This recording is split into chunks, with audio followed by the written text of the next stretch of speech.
Mr. Garrett Howell, what he's found in barracks rooms as a CID agent. This man has probably found some of the most fucked up, vile shit you could ever have in a barracks room. And let this be a warning to you.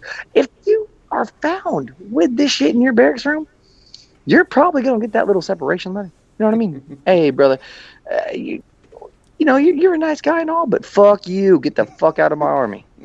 No magic bullet for you. This is straight gone. I'm telling you, there was grass. You got caught.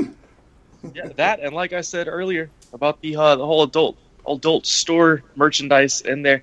If we come, you will be immortalized.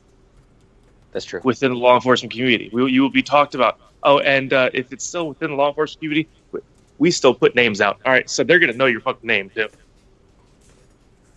Which might work out in favor because Adam and Eve might sponsor you when you get out. You might get a little 5 seconds of fame. But I'm just saying, you might get that. But I mean, that's about the best you have to offer.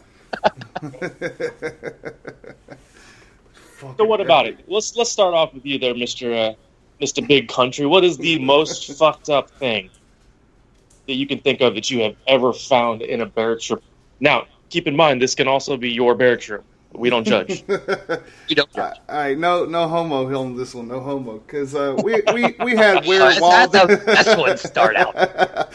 We had Where Waldo's ugly brother and his twin Mini-Me living in one room together. Okay, so you got a short little bald guy, looks like the dude off of fucking the MTV show.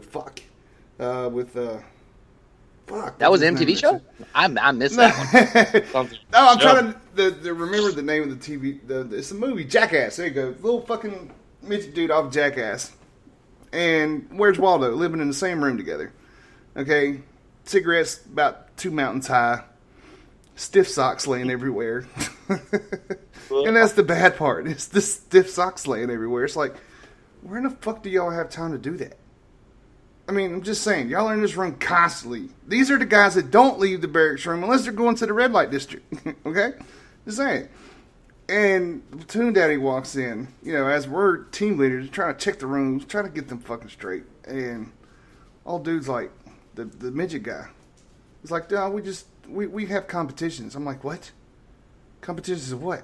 I'll just see who can get off faster. I'm like, you're fucking sick. Whoa. Yeah. Whoa. It's not allowed, okay? This is Germany. You gotta practice before you go spend money. They're going to red light district. You gotta practice before you go waste your money. But together, you gotta make sure you're gonna last. No. Dude, that's just that, don't ask, don't tell was in effect then. So, I asked and they told. Was not a pretty sight. It could be. Hey, you see, but once again, we don't judge. So speaking as a non-biased party, that could just be proper PCCs and PCIs. So true. Make sure you get that bang for your buck. Literally. Well, he was definitely getting his bang bang with his buck, because that was the midget's nickname was Buck. I swear to God. Oh, jeez. I swear Lord. to God. So Buck and Where's Waldo? Yeah, that's pretty. It's not a pretty picture, dude. That's a pretty good way to start this category off. I like that. That was. Well, I've got a good one to follow that, just because you brought up old Buck there. I had this old E4, and he sold a computer for it was a pretty reasonable amount of money, like $5 to another one of my soldiers, and. He came up to me and he said, "Sorry, I got something I got to show you. I bought this computer, and I'm going to go and throw this guy's name out there. I'm just going to do it just for good measure. His name was Specialist Wit, and this motherfucker was, this guy was something. But he brings the computer to me, and I'm just like, well, it's a Dell laptop, man. It can't be that bad. It's in good condition. You paid your money for it. What's up with it?" He opens it up. There is a whole folder full of pictures with chicks with dicks. And, granted, there ain't nothing I could do about it. I was like, well, hell, man, just delete the shit. Well, it just kind of made me think. I was like, well, let's go. It might be time for health and welfare. Let's go search this guy's room. Apparently, this guy really, really like chicks with dicks. I'm telling you. You know, the woman of the year last year would have been pleased. You know. Hey, she was an Olympian. No, he was an Olympian. Caitlyn Jenner would have approved of this message. I'm telling you. Caitlyn Jenner and Hillary Clinton would have been hugging over this one. But it was chicks with dicks. They were all over his room. It was bad, man. It was bad. But that was that had to be one of the most fucked up things. The only other thing I think that maybe could have compared to that was we were doing a health and welfare, and I was assisting on another barracks because our barracks was already done, and we had to do a 4-barrack spread. And I was over in the medical company, you know, Charlie Medic's barracks. And I found this thing called the Supercock. And let me tell you, there is no man on earth that could have compared to this. This thing was fucking impressive. Big, veiny, triumphant motherfucker. You know, and just looking at that thing, just like, it had a suction thing on the bottom, bro. You would have to, like, suction this on the tile floor.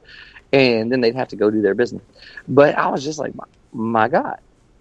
That was probably the one thing. And the girl that had it was maybe 110 pounds soaking wet. Hey, there's nothing wrong with a little extracurricular PT, man. There's nothing wrong with it. I'm not judging. I'm just saying that right there. That motherfucker caught me off guard because it was up under her mattress. Oh, how probably taller than she was. I'm telling you, man. How the hell that thing went halfway down the mattress? How the hell do you sleep on that motherfucker? How do you not have lower back problems? Like, shit. That motherfucker there. That thing was, like I said, that was just a triumphant motherfucker. That thing was impressive. But other than that, I don't know. I think that was probably the most fucked up thing I've seen in the barracks. Outside of guys just being nasty and having piss bottles everywhere when they come back from deployment. But, I mean, let's just go ahead and throw that out there. You get used to it for so long. Yes. You know what I mean? It's just easier than going to the bathroom. Now, I'm not saying it's not fucking lazy as shit because you in the barracks, you got a fucking pisser right there. Yep. But some people just like pissing in bottles. Hell, it could be a challenge, especially when you're drunk. Yeah, and there's some things you leave on deployment: piss bottles and snuggling with dudes in the bunker. That's you just leave that downrange. You know, but hey, if you can sew 2 whoopies together, yeah, if you got socks on and it's a Thursday, it's okay. Yeah, I got one fucking leg, and I still get my ass up and get in my fucking wheelchair and go to the bathroom. It's more of a pain in the ass than what it used to be, but you know what? I'm not fucking lazy. I like to keep my shit clean. You know what I mean? Yeah. Ain't no telling who's gonna walk through that fucking door. And if they do, I'm ready to fucking bang it out and not have them puke.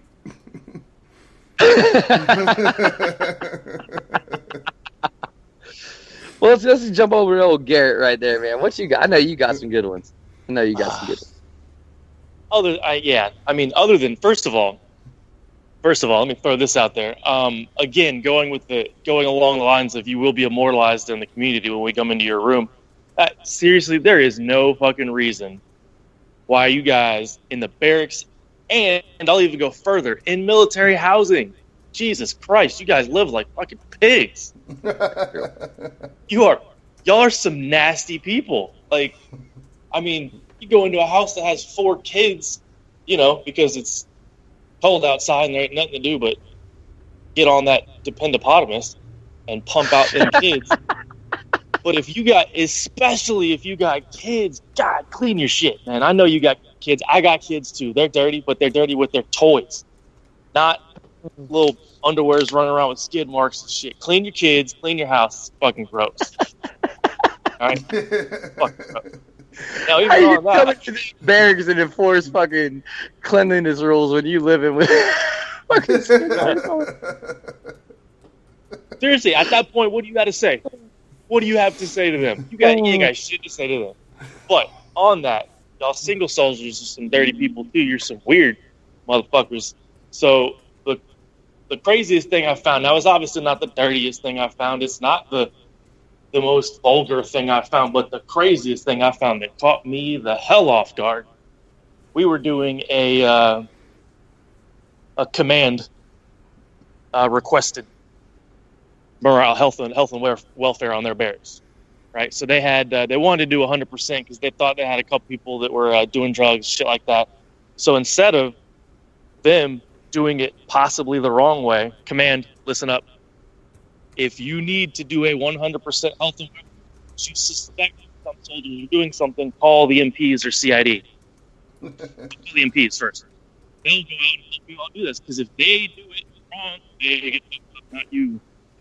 And trust me, there's a lot of different rules and regulations for doing health and welfare, especially if you just suspect somebody of doing something. You better do 100% every time. Don't single them soldiers out, because you'll get hammered and they'll walk up clean with their charges. So, we were doing this health and welfare for this company, and we were in the room of one of the possibly suspected soldiers, and lo and behold, we found a little thing, spice. All right, I don't know how big spice is right now. I know it was big back in the day. Jesus, stay away from that shit. I heard nothing about it. Because you never know what you're gonna get with that. Spice is just a chemical that you spray on. Hell, you could take grass out the front yard, spray it on there, smoke it, and you're getting high. It's just a chemical on it. But they put that shit on anything. You never know what's in there. Isn't acetone in that shit too? Probably. Yeah, that's what I thought. Not that I would know the chemical makeup of it. Rat poison. I figured you would be in CID. I figured you just know what it was. No shit, right? We didn't keep track of all of the shit that went in it. We just kept track of the certain chemicals that were put on the schedule class. Gotcha. Which changed like every other fucking week. So we're in this kid's room, looking around. It's me and me and the drug team chief at that time, looking around, and I'm pulling out. This is actually the same one. If you remember last week, Brian, it's the same one I talked about where I found the 6 or 7 homemade tattoo guns from like CD player motors. Shit. This is the same one. So I open up his bottom drawer. Well, I'm opening up all of his drawers on this little armoire thing. I open up the bottom drawer, and obviously I'm gloved up because, like I said before, y'all some dirty motherfuckers. Sorry. So I open up this drawer and I see it's like a little Ziploc bag, like the corner of the top of it, but it doesn't look like any other Ziploc bag that you can buy at the Dollar General or something. It's got like red lettering and red lines on it. So I moved some of his dirty skid-marked clothes aside, and I see that this Ziploc bag is a biohazard Ziploc bag, like something you would get from like a hospital or something. It's got the whole biohazard symbol on there and everything. Oh, Lord. So, yeah. So, so I picked this bag up, and there are 3 human teeth inside this bag. Ooh. Oh, my God. Okay. Now, that obviously sparks red flags for me. As Well, a this has crime got scene interesting. investigator, because now I'm looking for the owner of said teeth. So I lean over to my team chief. I was like, yo, team, what? I got teeth over here, and I get an obvious confused look back. So I was like, you know, we both start laughing at it, and I'm like, geez, I hope we don't find a dead hooker in here somewhere. Yeah, but then I quickly corrected myself. God, I hope we find a dead hooker somewhere in here, man. And again, going back to whatever you do will be immortalized, not only with us, guys. So, like I said, we're doing 100%. What does that mean? Everybody in the fucking barracks is standing right outside their doors. Oh, man. So everybody in your company is there.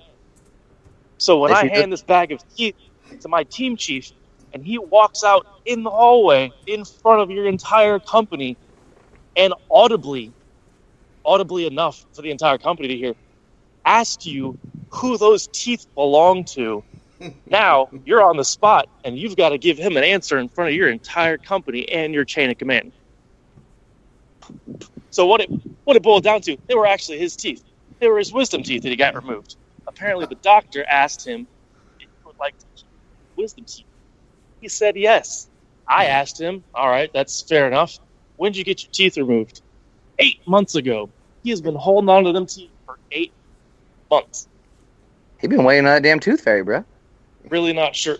He's been hiding them for the tooth fairy. I'm telling you. Or he just lost some fucking brain cells by having them removed, and he was trying to keep on to his wisdom. I guess that's what it is. He was drinking, smoking his brain cells away. He's got to have them somehow. You know? Yeah,